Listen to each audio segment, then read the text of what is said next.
Kingmakers IAS Academy for UPSC and TNPSC admissions. Call 9442272273. தட்டுப்பாடு காரணமாக கோவை உட்பட பல்வேறு இடங்களில் உணவகங்களுக்கான வணிக சிலிண்டர் விநியோகம் நிறுத்தப்பட்டிருப்பதாக கூறியுள்ள தமிழ்நாடு ஹோட்டல் உரிமையாளர் சங்க தலைவர் வெங்கட சுப்பு, சிலிண்டர் வழங்காவிட்டால் உணவகங்களில் விலை உயர்த்த வேண்டிய நிலை ஏற்படும் என கூறியுள்ளார். சிலிண்டர் கிடைக்கும் நிலையில் தட்டுப்பாடு ஏற்பட்டிருக்கிறது. அரசாங்கமோ வணிக பயன்பாட்டிற்கான சிலிண்டர்களை நிறுத்திவிட்டு வீட்டு உபயோக சிலிண்டரை மட்டும் கொடுங்கள் என்று ஒரு ஆணையை பிறப்பித்திருக்கிறார்கள். இது மிகவும் தவறான ஒரு ஆணை என்று கருதுகிறேன். ஏன் என்று சொன்னால், உணவகங்களும் அத்தியாவசிய பொருட்களின் கீழ்தான் வருகின்றது.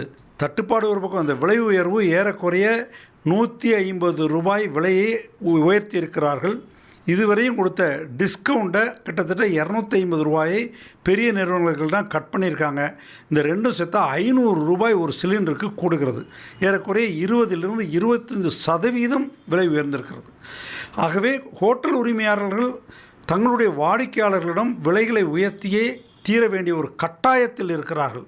அந்த விலை உயர்வு கஸ்டமரை பாதிக்கும், வியாபாரத்தையும் பாதிக்கும். ஆகவே அந்த விலை உயர்வையும் திரும்ப பெற வேண்டும் என்று அரசாங்கத்தை கேட்டுக்கொள்கிறேன்.